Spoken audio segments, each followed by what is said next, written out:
Good morning. Good morning, everyone. So nice to see everyone. Really glad that everybody could come together this morning. Welcome to the University of Minnesota. I am Michael Rodriguez, Dean of the College of Education and Human Development. This is my third year as Dean, but my 24th year on the faculty. And I won't tell you how many years, but many of you know I am from Minnesota, grew up in the great city of St. Paul. For the past several years, and especially before the pandemic, actually entirely all before the pandemic, I always looked forward to coming to the policy breakfast. This was an important part of our Office of Policy and Research, led by our Associate Deans for Research and Policy, and we've got our current and our previous Associate Deans here, Frank and David. Thank you so much for your leadership in this area. I'm also honored to hold the Carmen and Jim Campbell Leadership Chair. I was appointed to the Campbell Chair several years ago because of my work with schools around education equity, and particularly with a focus on achievement disparities and the way schools were using achievement data. The year following my appointment, we dedicated a series of policy breakfasts to address education equity and disparities in a number of policy and practice arenas across K-12. In academia and in education policy arenas, we often focus on disparities and gaps. And I recognize that there is a lot of attention, especially in Minnesota, having among the largest achievement gaps in the nation. Disparities and gaps are from a deficit model and a deficit lens that focuses our attention on differences. More recently, as many of you may know, I've turned my attention to what students have and what they bring to families, communities, and schools.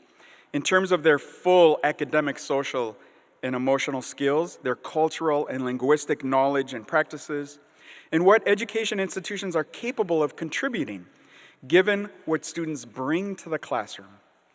We are now asking how institutions, programs, and policies can be designed to promote optimal development and success of every child, youth, and adult. We not only ask how to get kids ready for school or whether students are college ready, but how to prepare schools for kids and how to get every college ready for preparing the world's next generation of leaders. And we know those leaders will not look like the ones that we grew up with. It is a recognition that every child and student has skills and assets that contribute to the potential of communities. So today, we will be exploring practices and policies in the arena of special education, a place where unfortunately many students have lived in the shadows, under the radar, so to speak.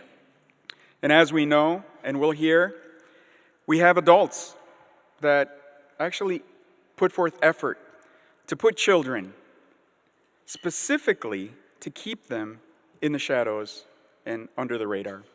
I am glad we're bringing the CEHD Policy Breakfast back.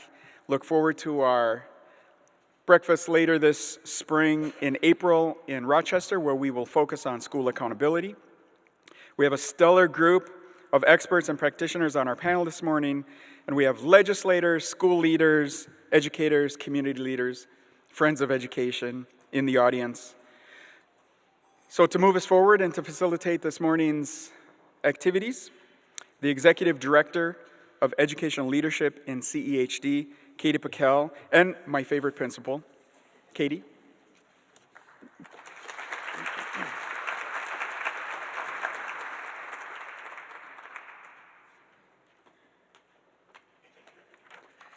Good morning, and we're so thankful for all of you that were able to make it today. I want to personally thank Dean Rodriguez because he has been a champion for the things that happen in K-12 and making sure that K-12 educators and leaders are engaged in research and practice together, along with the faculty that he leads here at the college. I'd be remiss if I didn't thank actually who's paying for the breakfast. So Associate Dean Frank Simons and Ellen Freeman out of the Policy and Research Office were kind enough to say, okay, yeah, we'll help pay. So we appreciate that. I'm always thankful to work with Ryan Warren and Amy Pavlik, who I got to know very well during our LEAD conference and is the reason why everything will run smoothly today. And then those of you that know me know that I really can't do absolutely anything without my administrative assistant, Diane, who's here today, and also our communications expert, Alex, who many of you have graciously agreed to do a little bit of a video clip with, so thank you for that. This morning, I think that we probably, most of us in this room could agree that we'd like to see some of that 17 billion and a little change go to the cross subsidy. I don't think I'm going to get anyone saying no to that. But what we're hoping and what we're going to try to use our time here today is to discuss some of the things that have maybe led to that need. And then think about the relief. Now, I know our first response is, yes, the unfunded mandates of the federal government have led to that need. Maybe so, and I think we could agree with that, but we want to sort of situate this historically and then also currently. And I'm hoping that we're going to illuminate some ideas about what perhaps can be done, given the strong leadership that we do have in Minnesota and in this room. And in hopes of impacting special education and the things about special education that worry us, things like growing costs, over-identification, disproportionality, just to name a few. So we're going to begin today with a bit of a grounding, a thought piece, I guess I'm going to say, from Dr. Robert Pasternack, who served as the Assistant Secretary for the Office of Special Education and Rehabilitative Service at the U.S. Department of Education from 2001 to 2004. During his tenure, he was responsible for the reauthorization of IDEA and the implementation of No Child Left Behind. Prior to serving, however, at the federal level, Dr. Pasternack was the State Director of Special Education for the state of New Mexico. It's a little warmer there. Though pretty important, he was also a teacher, a superintendent, and the director of the state's first residential treatment center for children with serious emotional and behavior problems. His work in New Mexico genuinely improved outcomes for children with disabilities, and arguably all children. He implemented all-day kindergarten with a mandatory use of scientifically based reading interventions, something we're of course talking about right now in Minnesota. The training of teachers on signs and symptoms of mental health concerns, and parent professional partnerships, just to name a few of the many innovative efforts he led. Dr. Pasternack is a nationally certified school psychologist, educational diagnostician. We don't have that certification in Minnesota, but I'm sure that Dean Rodriguez would like to see us have that. An administrator and a teacher, as I mentioned. He is the recipient of many awards, too many, frankly, to list, but one does stand out. The Princeton Review named Dr. Pasternack one of the 100 most influential educators of the past decade. And if any of you have had the chance to interact with Bob, you can attest that he both knows his stuff and he tells it like he sees it. He's also been a dear friend of my colleague and friend, Dr. Kim Gibbons, which is why we were able to get him to leave his home in Virginia Beach to come to Minnesota in January. Please join me in welcoming Dr. Robert Pasternack.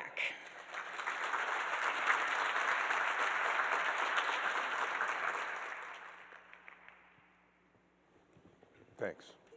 Very kind. Good morning. Good morning. Thank you. Jeez. I'm old, I'm cranky, and I'm failing at retirement, and the only reason that I really left the beach to come here is because I've been blessed to have a friend, and I don't have many friends, but Kim's a friend, and this is really interesting, the recent research that they've been doing on friendship. I don't know if you've been following that, but they talked about, the psychiatrist been looking at how we make friends, and his research suggested, those data suggest that about 200 hours is what's needed to really spend time with someone to develop that kind of friendship. And Kim and I have managed to spend that amount of time together over the years, and anyway, you're lucky to have her here in Minnesota, and I'm lucky to have her as a friend. So, Kim, it's good to see you. Anyway. And Mike, ¿hay gente aquí que habla español o no? Muy poquito, poco. Okay. So I'm going to talk to you about special ed.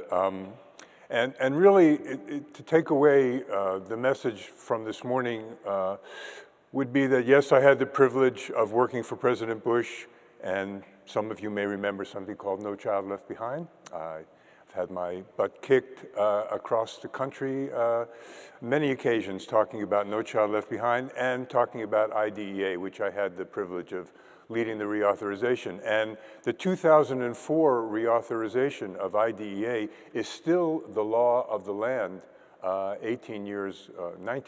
Actually, we just passed the 19th anniversary of when President Bush signed the IDEA at the White House.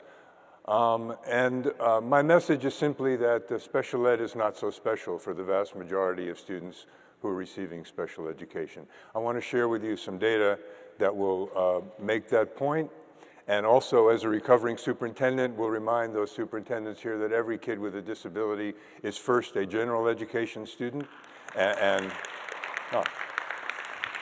Thank you very much. Okay, I better sit down now. Yeah, and this bifurcation or the separation of special ed and general ed doesn't make any sense. They're not two separate systems. It's all about all kids. And the work that Kim has been doing for years and across the country, and some of the work that we've had the pleasure of doing together, is talking about this multi-tiered system of supports, which is really the system that you want to have in place to help struggling kids. So I don't know who's here, and I understand that maybe just quick, some superintendents? Thank you for that. Not an easy time to be a superintendent. I don't know if you're dealing with some of the crap that we're dealing with on the East Coast, like the banning of certain books. These are some really scary times to be in education. And I say that coming from Hampton Roads, where you may have seen this incredible story of what happened in Newport News, where a six-year-old kid brought a gun to school, had an altercation with his teacher, and shot his teacher. A first grader. I mean, I'm just blown away by that. Anyway, so let's talk about quickly the history of special ed. In the 60s, almost 200,000 individuals with significant disabilities were in state institutions. My brother, may he rest in peace, had Down syndrome. Died about 15 years ago at the age of, he was in his 60s. And his life was not a very good one. We're celebrating the 50th anniversary of when Geraldo was a real journalist and snuck a camera into a place called Willowbrook on Staten Island, which was an institution when we used to warehouse, segregate, mistreat, abuse people with disabilities. And that's the kind of life that my brother Maurice had starting out. And then he wound up spending some of his life in institutions till I was able to be his guardian for 25 years and brought him to New Mexico, where he had much better quality of life. But he never had the benefit of the federal law, which is the entitlement, the civil rights entitlement to a free, appropriate public education in the least restrictive environment, which we now provide to the 7 million students who were receiving special education. In 1970, we educated only 1 in 5 of the nation's kids with disabilities, and many states had laws excluding those who were intellectually disabled, what we used to call mentally retarded, those with behavior problems, deaf, blind, etc. Those kids were, as some of you may remember, I know David is here, he remembers, when we excluded those kids from going to school. Then in 1975, and when I have done this way too often across the country, I asked the young people if they remember who was president and signed the original Public Law 94-142. Some of you folks here look like you're maybe approaching my age, and you may remember who it was. Anybody remember? No? It was Gerald Ford.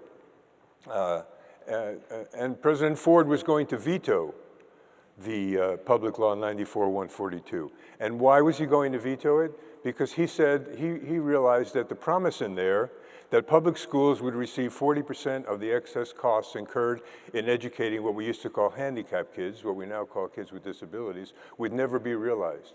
And here we are, what, almost 50 years later, and I think the federal share is about 16%, 17%, even though you may have seen in the latest omnibus budget bill, there's a very large increase for IDEA. So there will be more money coming from the federal government. But anyway, these are the four purposes. Assure that kids have, as I said, free, appropriate public education in the least restrictive environment. Assure that the rights of kids with disabilities and their parents are protected. This is civil rights legislation.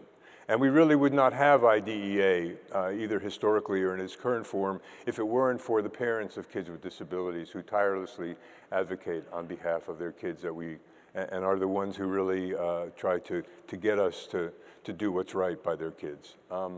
Assist states and localities to provide for the education. That's the money, the monitoring that comes. And assess and assure the effectiveness of efforts to educate students with disabilities. That last one is the one I want to spend a little bit of time going over some data with you all this morning. This is a preamble, what we were able to write, and I wanted to just give you a chance to see this, because I think a lot of people, Senator Kennedy, may he rest in peace, taught me that he used to say, disability is not inability. And that's a simple way of really looking at what we wrote here, which is that disability is a natural part of the human experience, in no way diminishes the right of individuals to participate or contribute to society. Improving educational results for children with disabilities is an essential element of our national policy of ensuring equality of opportunity, full participation, independent living, economic self-sufficiency for individuals with disabilities. I wish that all of that was true. I don't know if you saw the last census. The largest subgroup of American citizens are adults with disabilities, 56 million. The unemployment rate for adults with disabilities in this country is 70%. So as a society, have we really lived up to this? I don't believe that we have. And one of the things that I had spent a lot of time doing is working with employers to get them to stop pitying and feeling badly for people with disabilities and recognize that people with disabilities can make significant contributions to the workplace and to the workforce. And for those of you who deal with special ed, you know about the transition requirements. We're supposed to, you all right? Okay. Anything sharp there? There is. Okay. Yeah, I got to be careful. Anyway, so the data are just, it's sad. And Dean, you mentioned adults with disability. The fact is that we talk about kids. We have 7 million students now receiving special education.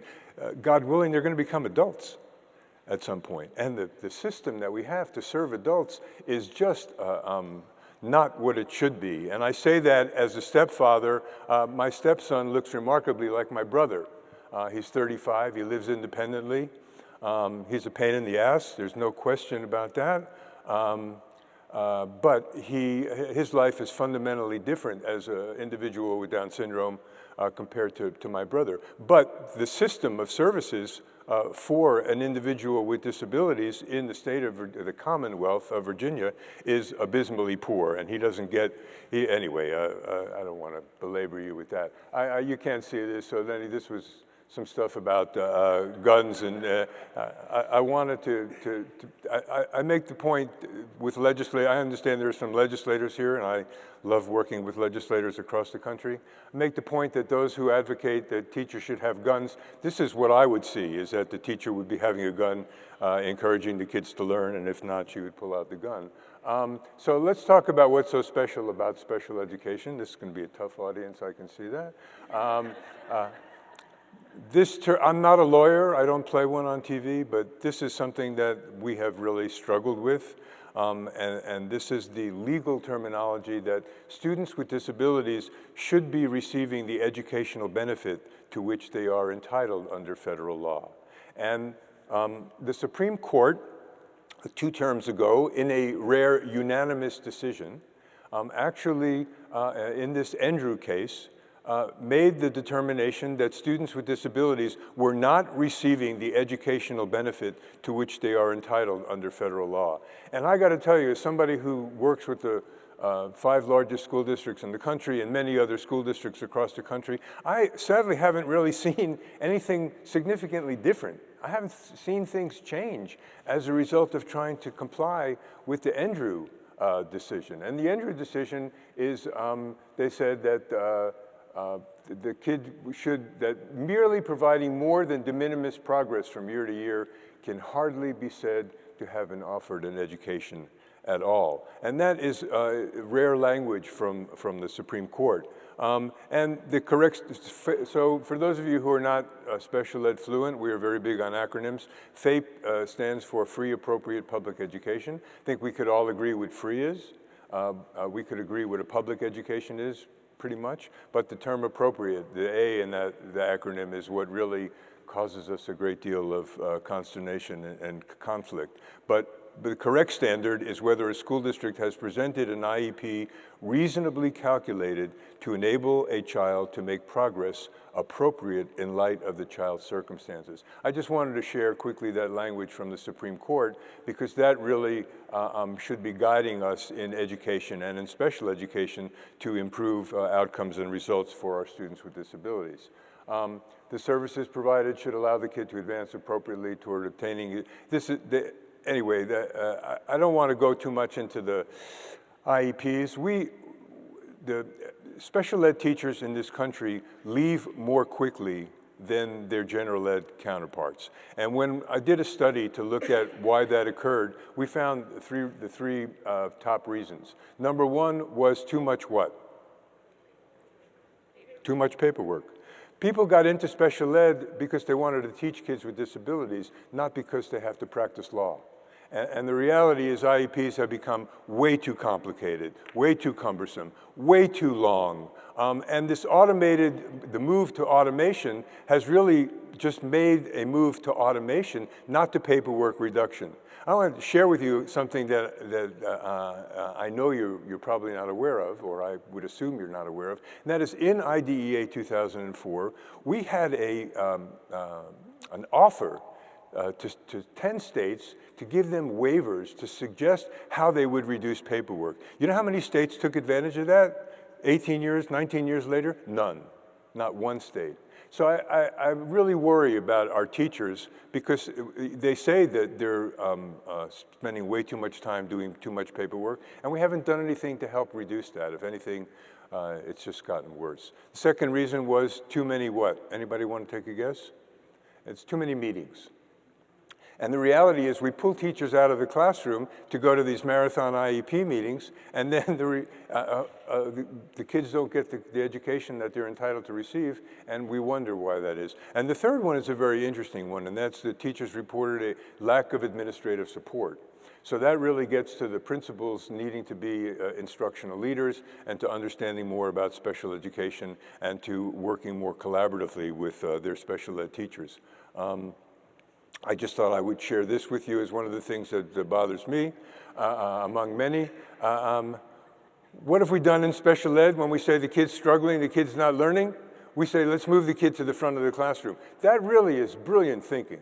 It reminds me of when I was superintendent, you have kids acting out, and you convene the meeting, and what is the suggestion from the lovely educators who are around the table?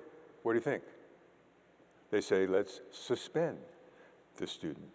And I don't think that suspending the kids really is in their best interest either. But anyway, I wanted to share that with you. So we got IDEA, the federal law, is one of those rare laws that provides services to kids with disabilities from birth through the age of 21, unless you live in Michigan. Michigan's the only state that provides services through the age of 26. You've all seen the jacket. I tried to find every warm piece of clothing that I own to,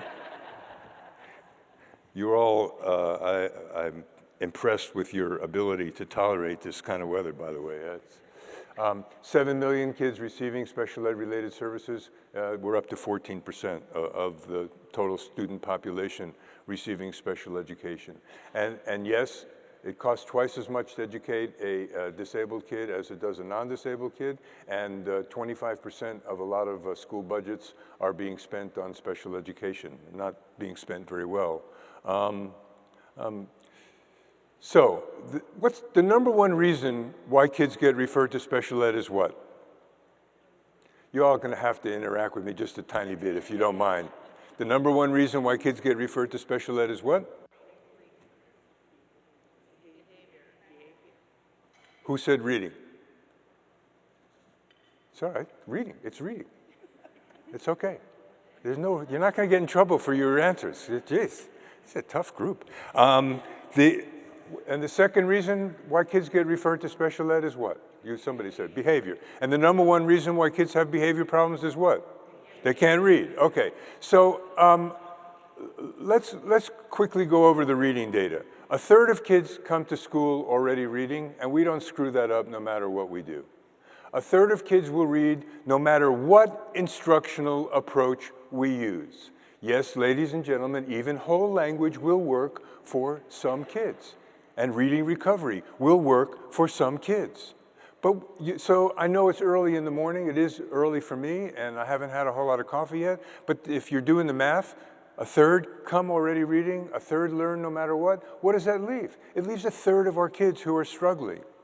And they need what we're calling scientifically based reading intervention. They need the F word. They need phonics. Right? I was doing one of these talks in the lovely state of Alabama, and one of the superintendents came up afterwards and said, Doc Pasternack, talk to me more about them pheromones? I said, no, I wasn't talking about pheromones, I was talking about phonemes. Anyway, so the critical importance of reading. If we don't get to kids early, their life trajectories are fundamentally different. Joe Torgerson, one of the many people who have done an incredible job contributing to our knowledge base on reading, talked about the Matthew effect, and he talked about the fact that the amount of effort that we have to put into change a kid's reading trajectory after third grade is so much greater than the amount of effort if we can get to that kid before third grade.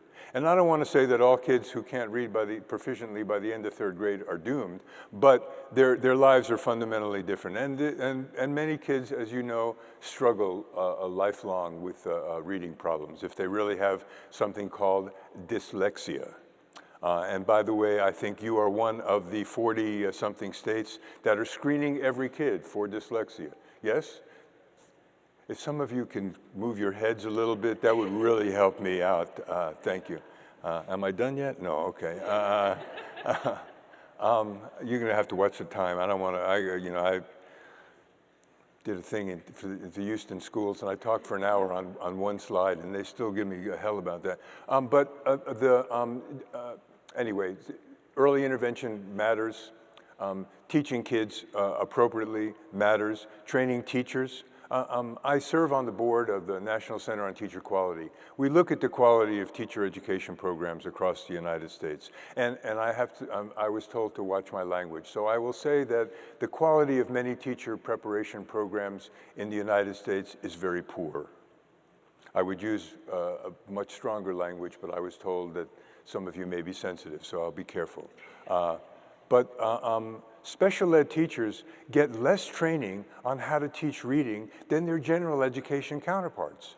And so what do? We say the kid needs special ed. We take the kid away from a teacher who's had more training on how to teach reading and put that kid with a teacher who's had less training on how to teach reading, and then we wonder why the results are such crap.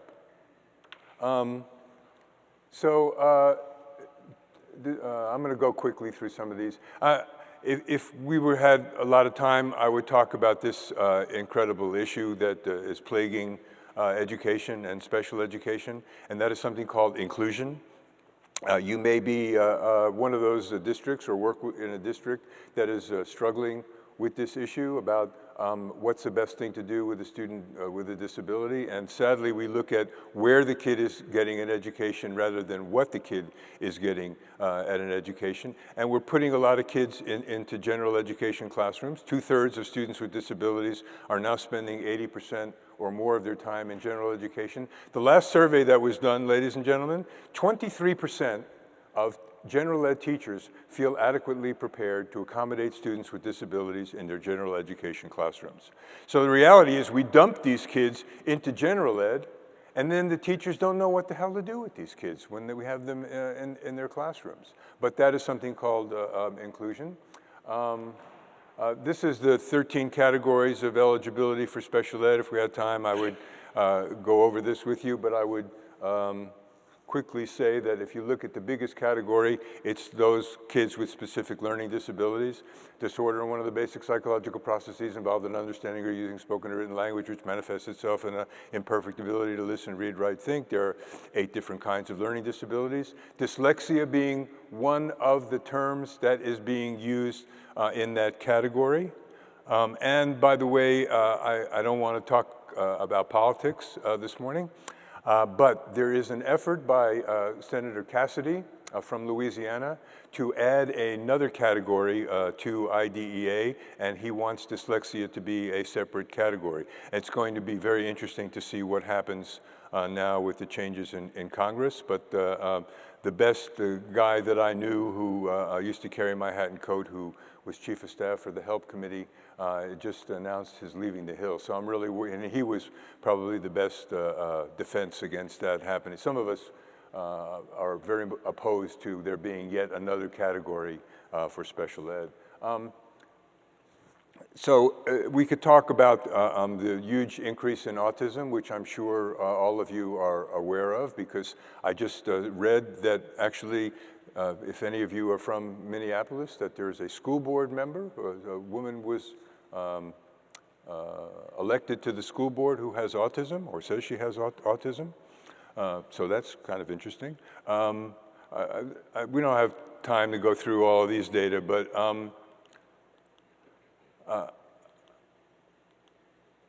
let's finish up with this. It's hard to see the NAEP data, but what I wanted to share with you is the percentage of kids with disabilities who are either proficient, advanced, basic, or below basic on the NAEP.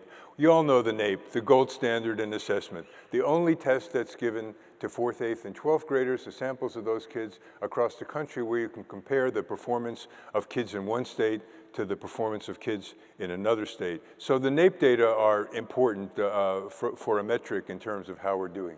And look at how we're doing. 57% in 2022 were below basic, which is the lowest part of the rubric on the NAEP. Grade 8 is even worse, almost 80% of our kids doing that poorly. In reading, look at those data. So how can people tell me that special ed is special? I know that good things happen every day for kids with disabilities because dedicated, caring people show up to do the important work that they do. You know, I sucked when I taught. I taught 1st grade, and I really was a terrible teacher. I did 2 things I think particularly well. I called the roll beautifully every morning. I tried to make that a dramatic reading for the kids. And I did a hell of a job at taking them out to recess. But when it came time, no, I'm serious. But when it came time to teach struggling kids how to read, I sucked. And the reason I sucked was because I wasn't trained how to do that. And I wish that things were better now, but they're not. Look at these data. So, you know, the people who tell me that special ed is so special, when I look at the aggregate data, and I was the one who had to report to Congress on how we were doing every year. You know, so these are the aggregate data. And again, I thank the people who do the important work every day, and I thank you all for doing that important work. But I worry and lament these data, and I think it was trying to make that point to you all that special ed is not so special. And if any of you think that these data are incorrect, I would suggest that I will share with you the sources from which these data arise. I will end by sharing some very disturbing data with you. there's a requirement, and David, you know this very well, that we do something called a longitudinal transition study every year. We're really supposed to look at how one of the things that I got my ass kicked for among many in IDEA was that for the first time ever, states are required to report what happens to kids with disabilities a year after they get out of school. Because the reality is you work so hard to get kids graduated from school, then what? Anyway, these data talk about how far behind kids with disabilities remain after receiving special education throughout their academic career. And look at that. 45% remain 3 to 5 grade levels behind. So again, it's just to try to make the point. The same with math. So I think I have taken the time that I was allotted, although the young man, I've learned a lot from analyzing kids' writings, and I want to take, if I can, just a couple of minutes to show you some samples of kids' writings just as a way of ending our time together. Wish that we could have some interaction. Maybe we can have interaction at the break or afterwards. I'd like to have questions and comments and that sort of thing. But go ahead and can you tee that up for me there, young man? And these come from some 6th graders that I worked with, and their writing samples. We're good? Here we go, okay. First one, ancient Egypt was inhabited by mummies, and they all wrote in hydraulics. They lived in the Sahara Desert. The climate of the Sahara is such that all the inhabitants have to live elsewhere. So good thinking, but you know, it's kind of an interesting spin on it. Moses led the Hebrew slaves to the Red Sea where they made unleavened bread, which is bread made without any ingredients. Moses went up on Mount Sinai to get the 10 Commandments, and he died before he ever reached Canada. I think probably most biblical scholars are not aware of that. And as a Jew, I'm not aware of that either. Solomon had 300 wives and 700 porcupines. So those of you who are teachers know the kid is confusing what? Porcupine, concubine, right? Okay. The Greeks were highly sculptured people, and without them we wouldn't have history. Greeks also had myths. A myth is a female moth. Socrates was a famous Greek teacher who went around giving people advice. They killed him. Socrates died from an overdose of wedlock. And after his death, his career suffered a dramatic decline. That's always been one of my favorite lines from this kid.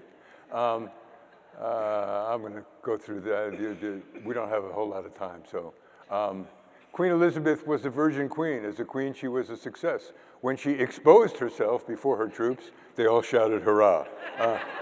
And, you know, I'm sorry about her passing, but there's still a good line. So, it was an age of great invention and discoveries. Gutenberg invented removable type and the Bible. Another important invention was the circulation of blood. Sir Walter Raleigh is a historical figure because he invented cigarettes and started smoking. And Sir Francis Drake circumcised the world with a 100-foot clipper. And if you were going to circumcise the world, you would need a 100-foot clipper, right? So anyway, that is some of the kids' writings. And can you put that video on real quick, that 1-minute video, and we'll just finish up with that.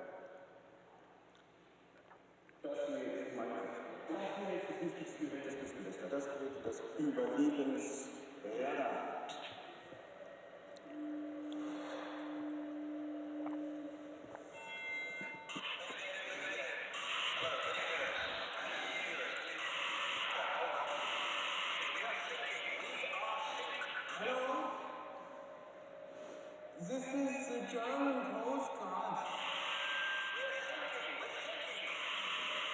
What are you thinking about?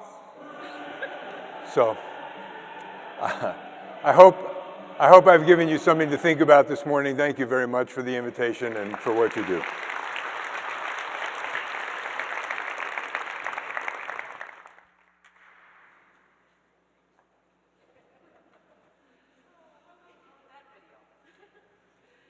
Thank you very much, Dr. Pasternack. Although mine doesn't work, so I'm going to invite our panelists to come up on the stage right now. No, it does. Thank you. As I'm welcoming our panelists to the stage, I'm just going to share a little bit about them.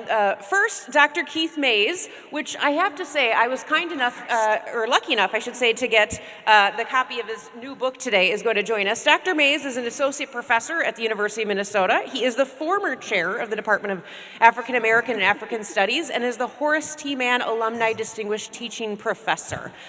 His teaching and research interests include civil rights and Black Power movement, educational policy and history, Black holiday traditions, racial equity and critical ethnic studies and pedagogy, the history of African Americans, and race and social justice.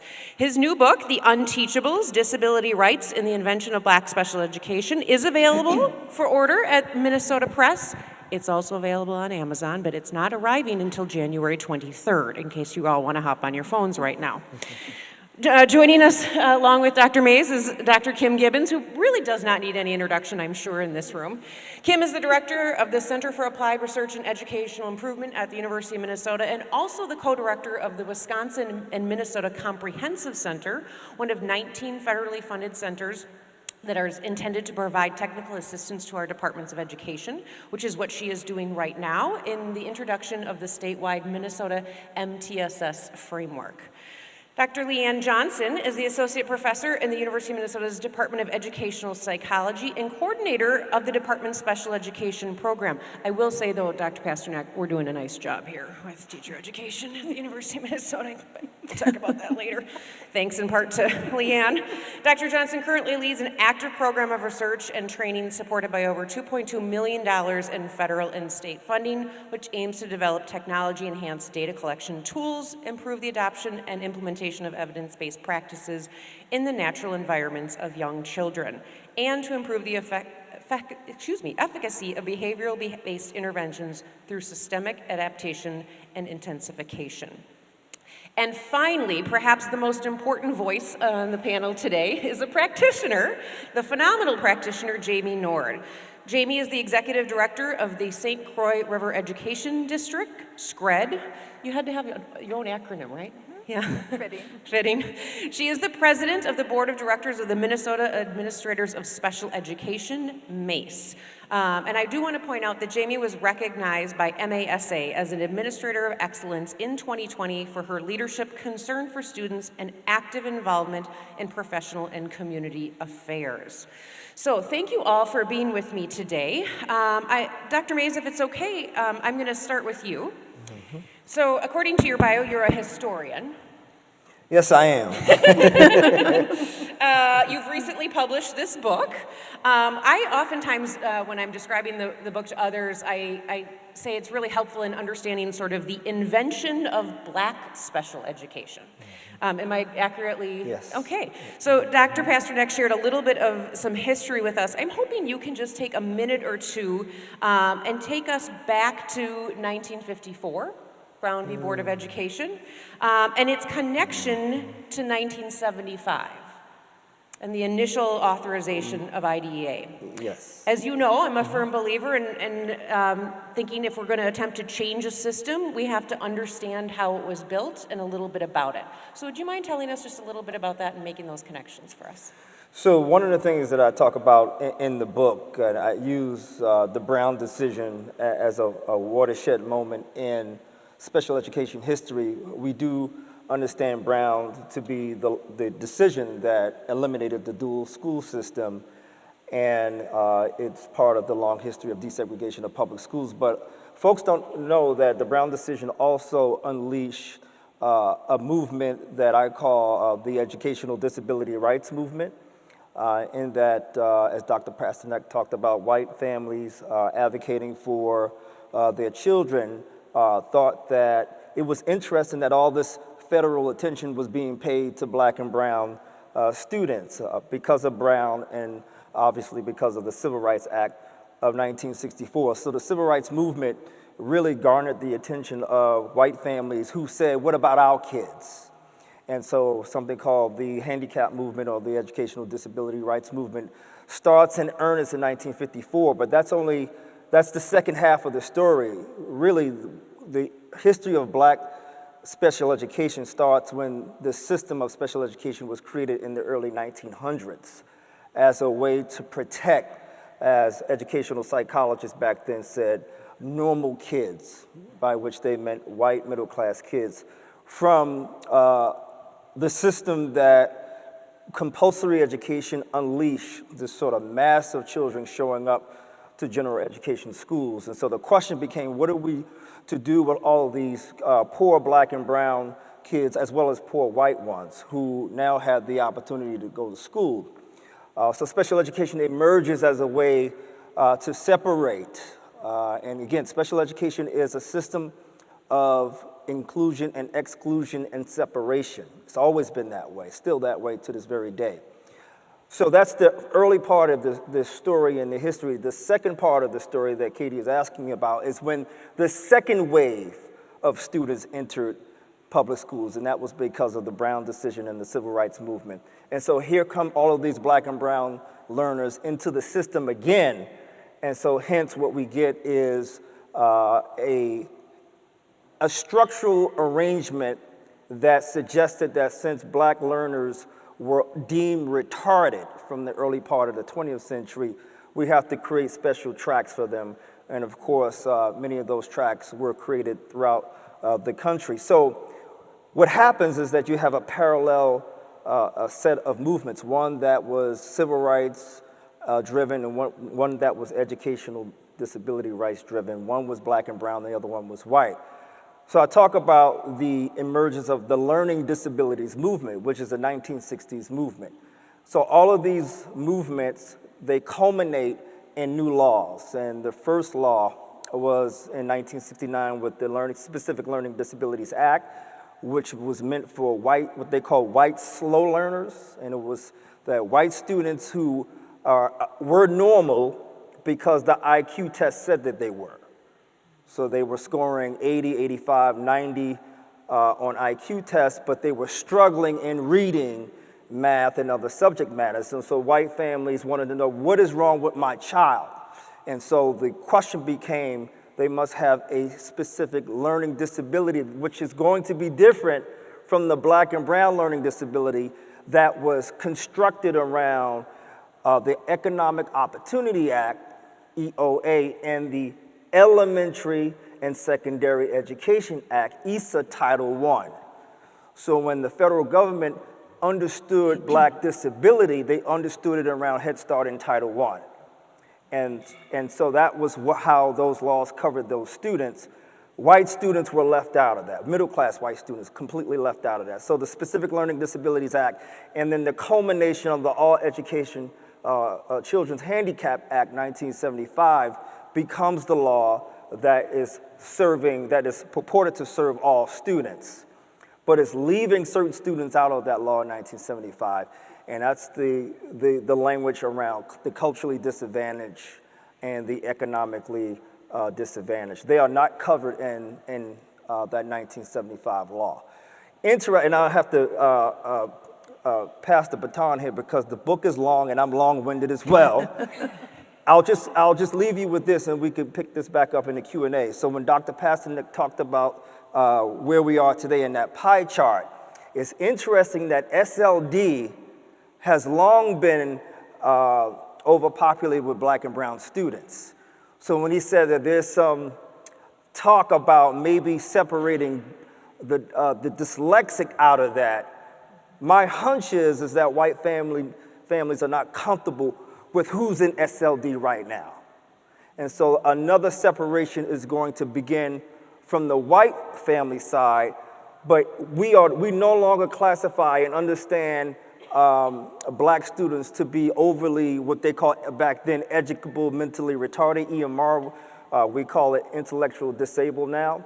Black families push back on that EMR label, and I'm assuming that black families will also begin to push back on black students being overrepresented in SLD. And so this cycle is going to continue where there's going to be a certain kind of intellectual white flight out of a category, and then black families will also begin to protest while their children are the only ones sitting in EMR as they did back in the 70s, and then they're gonna ask the question again, why are only our kids sitting in SLD if the white dyslexic are able to flee that category? Stay tuned. Thank you, Dr. Mays. You can see why we have Dr. Mays teaching the history of inequities in American education here at the University of Minnesota. Kim, both Dr. Mays and Dr. Pasternack have laid out some of the history, and Bob touched a bit on fixing it, and basically that special education is not so special. You've spent your whole career, really, I would say, within special education, but advocating for what you believe is maybe that potential fix. Can you talk a little bit about that today? Thank you. Thank you, Katie, for organizing this event and putting together this great panel. I would say that throughout my career, I have spent the majority of my career working to advocate for kids with disabilities. But I've always had the mindset, and I'll continue to have the mindset, that the best way to advocate for students with disabilities is to improve general education. And students with disabilities are always general education first, students first. And Bob mentioned that the vast majority of kids with disabilities spend the majority of their day in general education settings. So I really feel strongly that we need to make that first instruction the best and the most effective that we can do, that we can be, so we can prevent large numbers of kids from needing special education in the first place. I also am a strong proponent of multi-tiered system of support framework, and I would say that many places that I go, I feel like we're still in a two-tiered system, which is general education right here, special education right here, and not a lot in the middle to support students. So many times teachers feel that the only way that they can get help for students that have academic or social emotional needs is to make a referral for special education. So I want to just transition a minute into literacy, because we're all hearing the new buzzword, the science of reading, which isn't new. It's an accumulation of evidence that has occurred over the past 20 years about how we teach kids to read and what works and what happens when kids don't learn. And as Bob said, the largest federal category right now is specific learning disabilities. Most of the kids that qualify for SLD are there because they can't read. And I think we all know that not being able to read sets students up for a lifetime of poor outcomes. The kids that can't read are at a much higher risk for dropping out of school, for externalizing behavior problems like classroom discipline problems, bullying, aggression, internalizing problems like depression and anxiety. And when they become adults, they're more likely to be unemployed, underemployed, and incarcerated. So we know that there's a strong prediction between being able to read and behavioral problems, but it's a vexed area. We don't really know what comes first. What is it, the chicken or the egg? We know that students that can't read are often impacts their academic engagement, which then impacts their learning the skills that they need. But we also know that students that come from thriving classrooms that are being taught to read using scientific-based approaches, that there's usually fewer discipline problems along the way.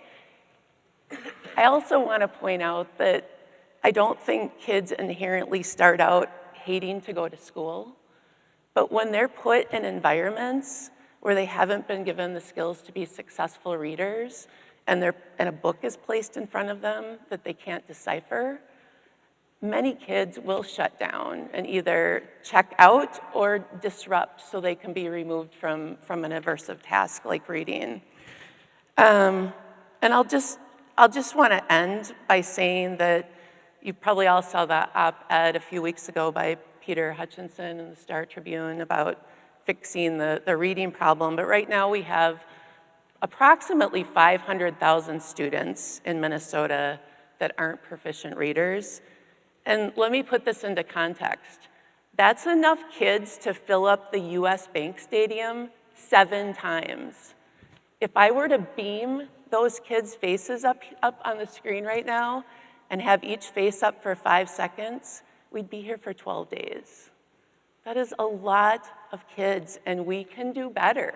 We can do better, and I know we're running out of time, but I just really, really feel strongly that our investment needs to be in effective literacy instruction. And if we can do that, primarily in those beginning years, we are going to prevent a lot of negative outcomes that are gonna benefit our society and the lives of people, which is why I get up out of bed every day. Like, that's my goal. So I will end there. Well, Kim, I appreciate what you talked about this idea of commingling. You also talked about the idea of early intervention, or actually not even intervention, just good early literacy instruction.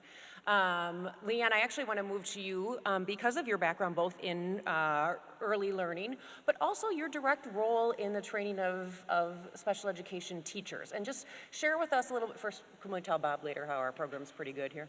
We can. Okay. We'll get there. I'm just kidding. But if you wouldn't mind just sharing a little bit about your thoughts on that and where you might see some stumbling blocks that we have ahead of us, but also some bright spots. Yeah, sure.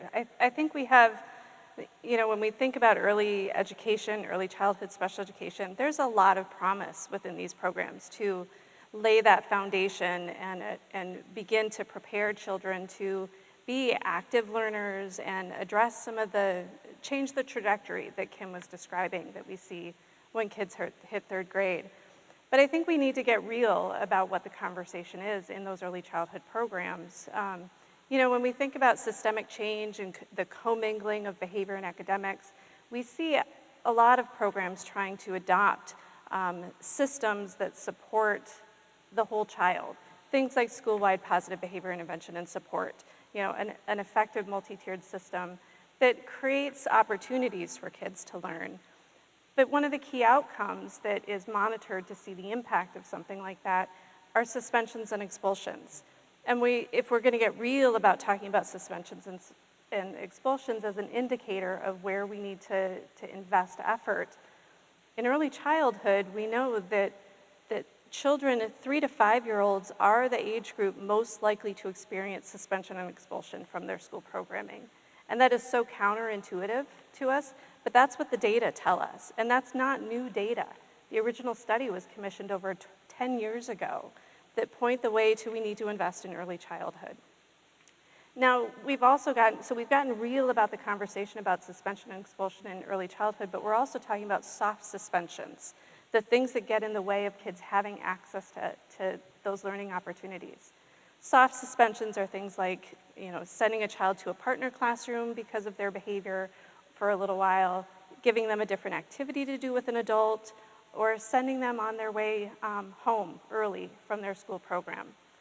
When we think about even our high quality programs here in Minnesota that are based on our parent-aware rating system, and we dig deeper into what's going on in those programs and look at the level of the individual educator and the decisions they're making in the moment, we know that we have a lot of very young children losing access to effective instruction.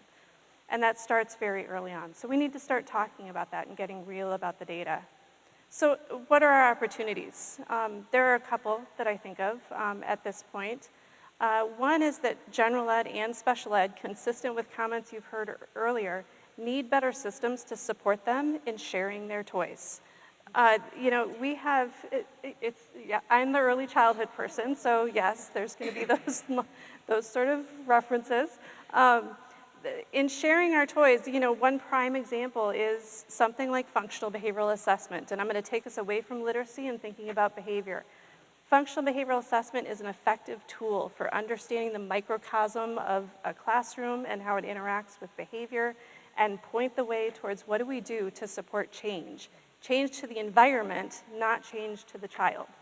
And so as we think about that tool, it was born out of special education, but it's an effective tool within a multi-tiered system of support that if we're able to start to leverage that for general ed students, we could be preventing referrals to special education because the ecology around it changes. We're thinking about how the environment needs to change to support the child, not how the child needs to change to fit that environment. And that's a key shift that we should be talking about. Another opportunity that I think we need to consider is around having conversations, critical conversations around who's served by the decisions that we make. When we decide to, so picture this, it's circle time in an early childhood classroom. They're practicing the days of the week, they're counting the days on the calendar, and they're checking the weather. And yes, there is a song for all of it. Picture the child that is, their body is in constant motion, they're bumping into the children around them, and they're making noise. The teacher asks the teaching assistant to take that child for a walk. Out the door they go for the next 20 minutes. That was a soft suspension for that child. They've just lost access to learning that so many other kids are benefiting from during that time. Now, if we engage in a problem-solving process around that, including that scenario, how this plays out in the real world is that we would be focused on that specific child. We would probably understand or come to a conclusion that their behavior is reinforced by escaping circle time. And we would plan an intervention to help support that child learning the skills that they need to fit into that environment of circle time. What we probably wouldn't talk about is the educator and how their behavior was also reinforced by that decision they made to send that child away. Their behavior of sending that child away was reinforced by escaping the fact that they no longer have to deal with a child who is disrupting their instructional plan. And we should talk about that a little bit more specifically. So when we think about these critical conversations, we have opportunities to really dig into why are certain things happening for kids. We know that our education system is, the fabric of our education system is based on our proximity to whiteness and white cisgendered norms. And it's important for us to think about that and talk about that and address that. We've been trying to think about that quite a bit in our special ed programs and our teacher preparation here at the University of Minnesota. In fact, once a month for the past 2.5 years, we have had those conversations. We've tried to learn, we've tried to grow, we've tried to do better. And we've tried to ensure that our teacher candidates are also having those very specific and intentional conversations around their whiteness and proximity to whiteness within an education space.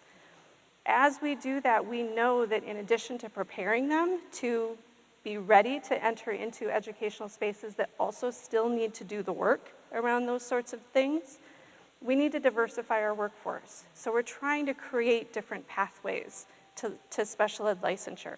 It's not just about recruiting our teaching assistants that are working in school districts, but our folks that have obtained associate's degree need to see a pathway to licensure. Individuals who are living and working in their rural communities need to see a pathway to licensure. And so we need to, as we're doing that, ensure that our teacher preparation programs, as we offer these opportunities, are also grounded in those research-based practices that our candidates understand the use of multi-tiered systems of support, they understand the use of culturally sustaining practices, and they're ready to go into general education and share their toys.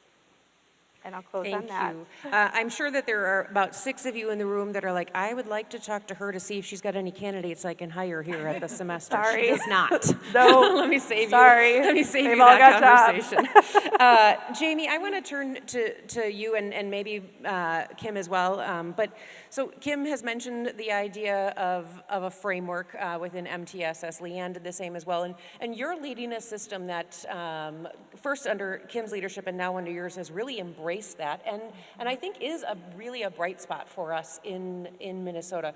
I'd love for you just to share a little bit about what you've been able to do at SCRED and what you've been able to accomplish. Forgot, I have my own mic. You know what, I'm going to give you that though. Just Okay. That's better. Better? Okay, awesome. Thank you so much, Katie, for inviting me to join the panel today. It's a real honor to be with all of these colleagues here. Kim and I haven't had a chance to collaborate in a while on anything, so it was fun to reconnect with her in this way as well. As Katie mentioned, we have been implementing MTSS across our 6 districts at SCRED for quite some time. And she might identify that we are a bright spot in the state for MTSS, which I believe we are, but MTSS is really about continuous improvement. And just like everyone else, we have a lot of room for growth in what we're doing for kids. So when Minnesota released, finally we had a common definition of MTSS, we were really excited and wanted to get on board with embracing not only that definition, but participating in that process of really aligning ourselves to what the Minnesota MTSS framework was about. So we were recognizing we had some drift in our MTSS implementation across our districts, go figure. And so we just asked our districts who are willing partners, who wants to get back on track, and who wants to take advantage of some of these new resources from the state. So we had several of our SCRED districts participate in MDE's Minnesota MTSS cohorts last spring, and a couple are benefiting from the Minnesota MTSS grants this school year and continuing that work with their implementation. In addition, to bring it back to evidence-based literacy practices, several of our districts have taken key steps towards recommitting to the use of evidence-based literacy practices. We also had some drift in this area that started happening when Kim was still in her role at SCRED. And Kim's responsible, okay. Yes, no. This is, part of the challenge of being an education district is that we don't have the ultimate control over all of our district's choices. We can try to influence. And Kim did her best to influence some decisions that were happening at that time, and some of our districts chose to go in a different direction. Student outcomes didn't go in the direction that they were hoping in light of those changes, so we're really trying to get things back on track. So in partnership with MDE and more recently with CARI here at the U, we've been able to develop a regional model to support not only our teachers receiving letters, professional learning, but to pair that with ongoing coaching and support. And that's really where the difference is going to lie, in that ongoing coaching and support. The professional learning is great about the science of reading, don't get me wrong, but they need more than that. They also need an opportunity to put what they're learning into practice. So we formed a work group of teachers that worked on developing functional phonics lessons. And since then, the Minnesota Center for Reading, which now falls under CARI, has helped enhance those lessons and further develop them and make them available to other districts in the state. And we are really hopeful. We had a little thing called the pandemic in the middle of all of this work, so student outcomes haven't been so easy to look at. But we are committed to continuing to monitor that data as part of our ongoing continuous improvement process to make sure that we're seeing those outcomes move in the right direction. And lastly, we haven't had a chance to talk about the shift away from the discrepancy model, but I just wanted to connect that to MTSS. It's not the only reason why we do MTSS, but it is an opportunity in the state of Minnesota. We can use SRBI, scientifically research-based intervention, to qualify students for learning disabilities. And we were doing this across our SCRED districts before this was in our SLD criteria, and have continued to apply that Part D of the criteria since the criteria was changed. Actually starting in 2005. I was like, Kim will know the year. It takes the state a while to catch up when DIA was reauthorized. So 2005 is when we began an alternative identification process, and then rules were promulgated in 2009, which was a little bit of a heart attack moment if you're the special education director and you're implementing a process that has not yet been promulgated.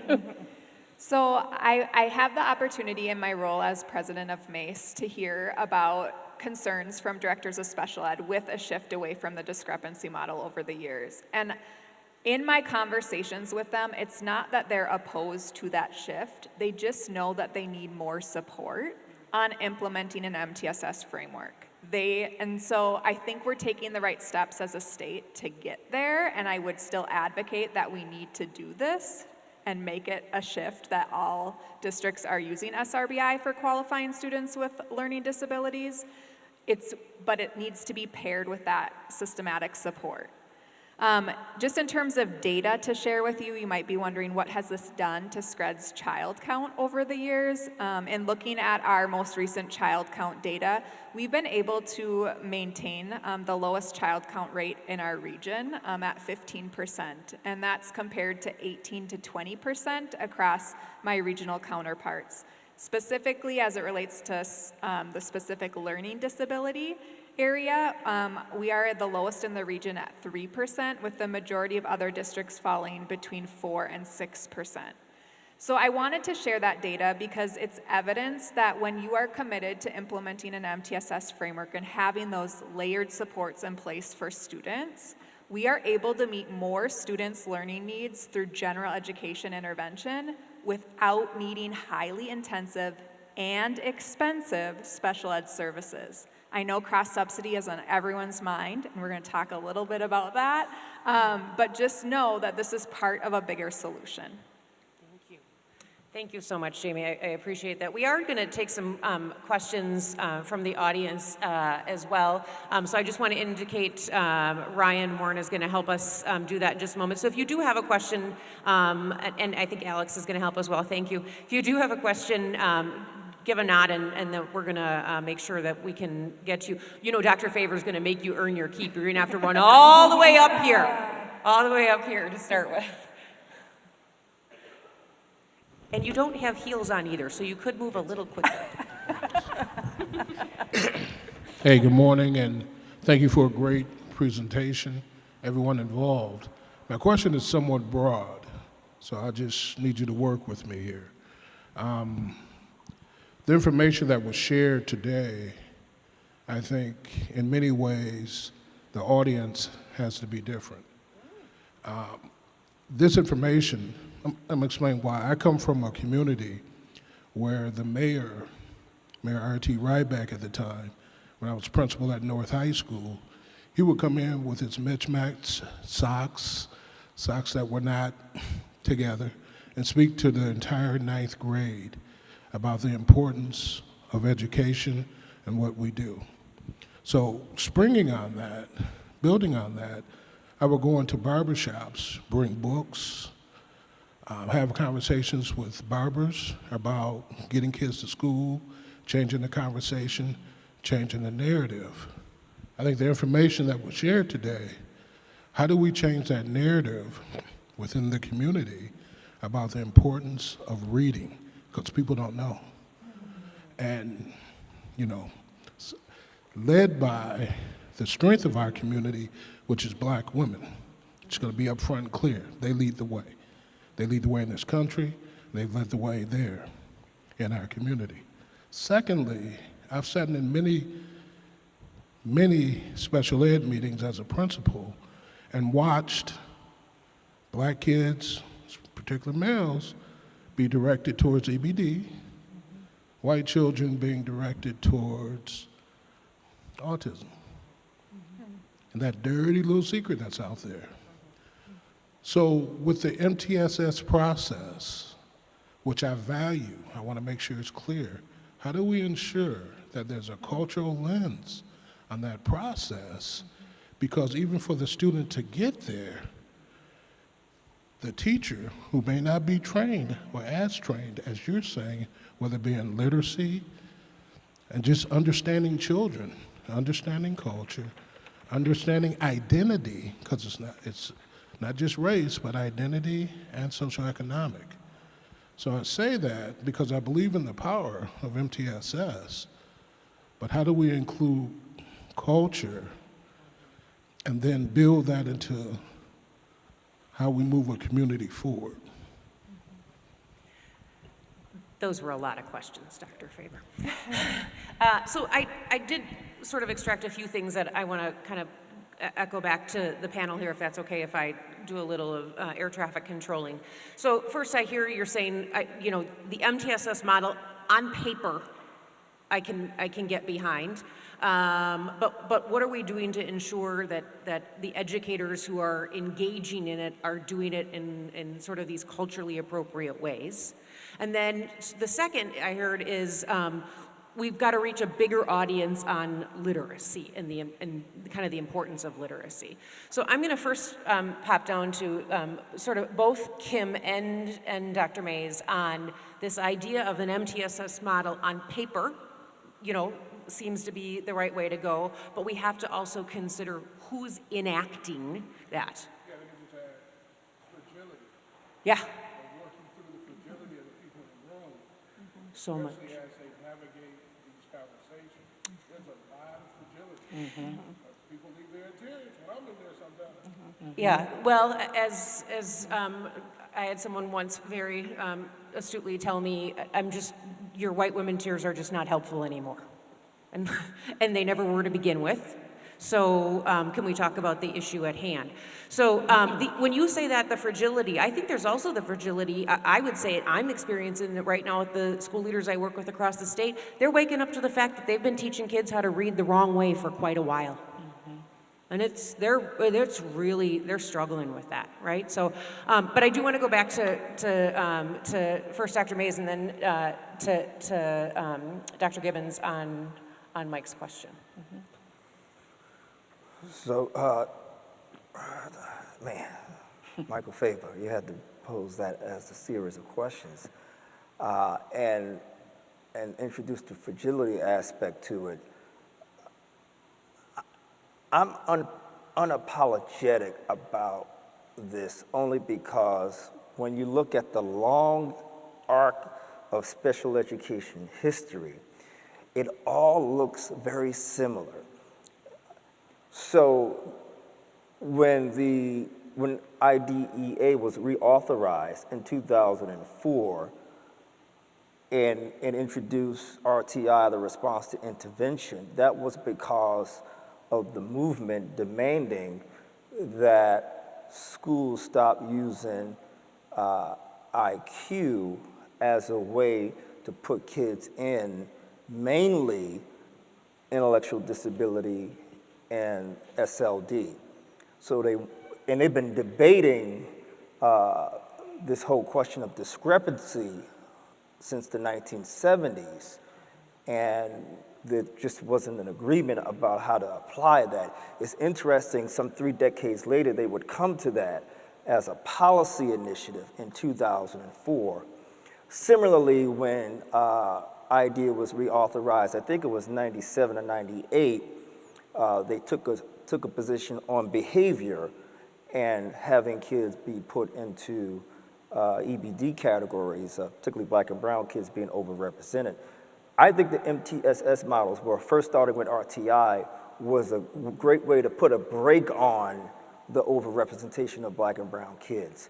But I think if the educator doesn't have an anti-racist sentiment or doesn't even live an anti-racist life, I think we still will have the same results, even with MTSS systems in place.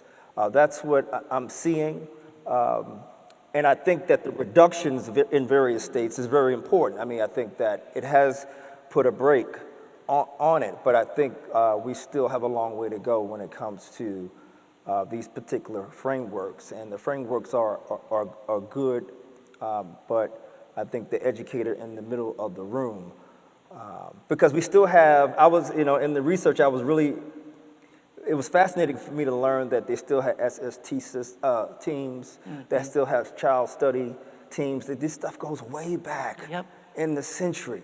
And yes, there's a pre-referral process that is designed to provide the various reading interventions and other kinds of interventions before you get to that child study team, before they're placed into special ed.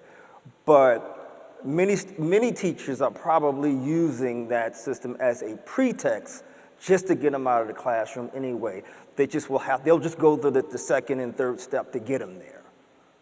And I'll stop there. Everything he just said. I appreciate the comment and the the concerns about the framework as well. And I know we don't have a lot of time, but what I would say is I and a bunch of other colleagues started advocating that Minnesota develop an MTSS framework back in, before it was probably even called MTSS, but back in the early 2000s. And now, it took a long time, but starting 2 years ago through the work with the Comp Center, we've had the opportunity to now develop a Minnesota MTSS framework. While it was frustrating that it took that long, the opportunity that it gave us was this. So MTSS, RTI, if you look at the culmination of research, it was always put out there as a framework that could help reduce disproportionality in special education. But when we had the opportunity to kind of start from scratch 2 years ago, we made sure that we knew that anti-racist approaches, culturally responsive practices, instructions had to be explicit because it's not intuitive to your everyday person that picks up and looks at the framework to see how can we really call that out. So we really come at it with the Minnesota framework that this is about equitable distribution of resources and opportunities, and have tried to build in an anti-racist approach within all of the big buckets and have called it out and made it explicit. And the last thing I'll say is that we have 5 components within the MTSS framework in Minnesota, but one of those 5 components is very unique around the United States. We actually made authentic family and community engagement its own component with subcomponents and indicators. And if you look at any other national framework, community and family engagement is in there, but it's one little subcomponent of a different component. And so we've really tried to focus on how to amplify student, family, community voice, and not just, I didn't use the word involvement, or I'm sorry, I didn't use the word involvement because that implies doing to, like saying to parents, here's what we're doing, where do you see yourself fitting in? But by using engagement, it's doing with, like equal partners. And we have a long way to go in that regard in Minnesota. The work that we do at Cary, that's often a glaring need in every system that we go to. Thank you. So, but feel free to go to the Google Minnesota MTSS. You'll get the framework, and we would welcome any feedback because we view this as iterative, that this was our first shot at a framework, but we can make it better with feedback. So please feel free to reach out to me. Thank you for both of that. And as they were speaking, and to your point, Dr. Faber, I would just say, and I opened about this when I introduced Dr. MASE, the understanding of the history of the system is actually something that I think many of our educators don't necessarily have. I was yesterday in Austin, Minnesota with one of the cohorts of the Minnesota Principals Academy, and we use what we call the history of American education. It's a timeline of oppression. And we asked the participants to walk through and look at it, and it's really predominantly court cases, right? And when people had to fight for the access that they needed to education, and it wasn't until they were either mandated by the court or legislated that then we potentially see a change. So I think that both Dr. May's work and Dr. Gibbons' work actually has to come together for educators, so we know that. So one more time, you might want to go out and pick up Keith's book. That could help with the education work. Yes, Ryan. Good morning. Ooh, that was loud. Sorry. My name is Tiffany Harris. I am a part of a charter school network, KIPP Minnesota. And I originally started my educational career in North Carolina. So around a lot of HBCUs and what I considered like the competition for me was it was hard because there was a lot of people like myself, but then I come here and there's not a lot of people like myself here. But one thing I noticed was when I got licensed here and something like, I'm part of the MASE equity group, they've heard me say this. When I came to Minnesota to be licensed, it was the most difficult process for me just to have my license from North Carolina moved over to Minnesota. And my counterpart here is from Georgia. It was living in Georgia, originally from Minnesota, but like also that we've had to go through the ringer just to even become licensed in this state, and hearing, oh no, it's not that hard of a process. It is a difficult process because I'm certified. I worked with deaf students, blind students, and I could only get an ABS and only be LD and EBD certified in the state of Minnesota. But in North Carolina, I was certified everything. And so I find what's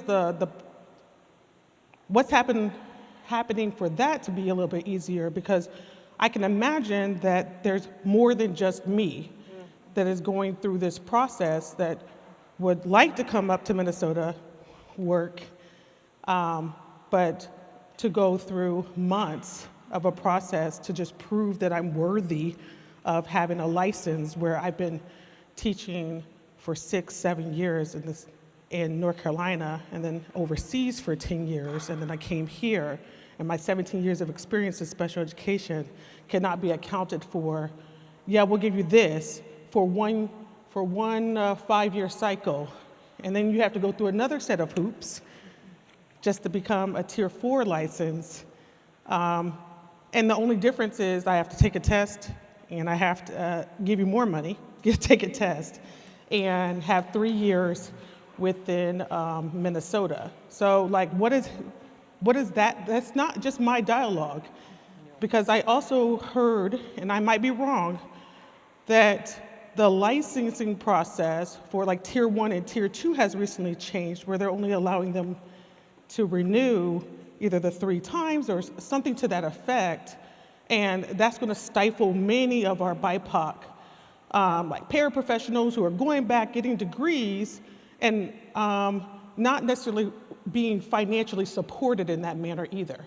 So there's, I'm not sure there was a question there. Maybe I was just over here on a rant. Well, there's definitely a public service announcement there. That's for sure. I appreciate it, and I'm gonna turn to Jamie here in just a second, because she said you better be prepared for the licensing question. So we do in Minnesota purport to want to diversify the educator workplace. In fact, I worked on a project for Kim on that, where we interviewed folks from all over the state and put a bunch of research together and all sorts of things. So we say we want to do that in Minnesota, and then we make it very difficult to get to be licensed here. And if I had one conversation this morning in the room, I had 5 where, how are you doing? How's it going? We can't get teachers. We can't get special ed teachers. We can't get special ed. Leanne doesn't have any. So I actually want to have Jamie comment on that, not only from where she sits as a practitioner, but also what you see as some possibilities maybe as we're thinking about the session and where you sit with your organization. Absolutely. So Tiffany, we have heard you loud and clear, and others. This is an area that we have added to the MASE legislative platform for the year. The board just voted last week to approve that platform, so it's not posted yet. But one of the areas listed on there is qualified special ed workforce, and we know we have a lot of work to do in this area. Specific to some of the latest information that's been in newspaper articles and covered on the news with regard to the tiered licensure system. We had a lot of really important dialogue at our MASE board meeting last week about this issue, just trying to get a sense of what type of stance should we take. The intent behind the OSEP memo that came out on October 4th is great. Yes, we all want highly qualified special educators working with our students with disabilities. And how are we going to get there? We need to come together, not just school districts, but higher ed, MDE, PELSB, a real team around the table to figure out what those solutions are, to figure out a path forward. And really excited about the equity work group that we've put together as a part of MASE this year, not only to tackle the staffing shortage issue, but also to have real conversation about how do we approach diversifying the workforce, and really committed to that work as we continue the conversation as well. Well, there's some nice people here at the University of Minnesota that oftentimes pay for breakfast and even a room to bring people together to have just those kinds of conversations. So we should talk afterwards, don't you think? All right.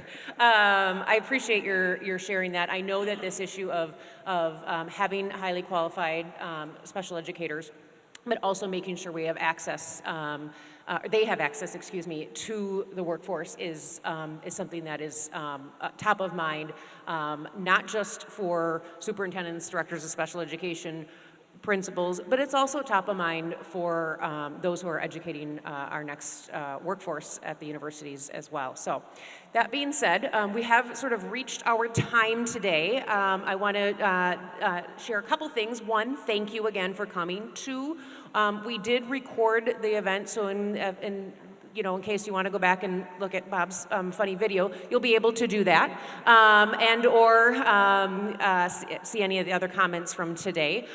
We would also like to, as Dean Rodriguez said, we'll extend an invitation. We will be hosting another policy breakfast in April in Rochester, Minnesota. We'd like to be able to move these to our other campuses as well and engage folks from other parts of the state, but we would invite you down to Rochester. It is only an hour and 20 minutes. I just did it this morning. It's not bad at all. And in that policy breakfast, we are going to be discussing the state's accountability system, so that should be a fun one. I want to thank our panelists for today, and I especially want to thank Dr. Pasternack for coming to Minnesota from Virginia Beach. So thank you for being here today, and we really appreciate it.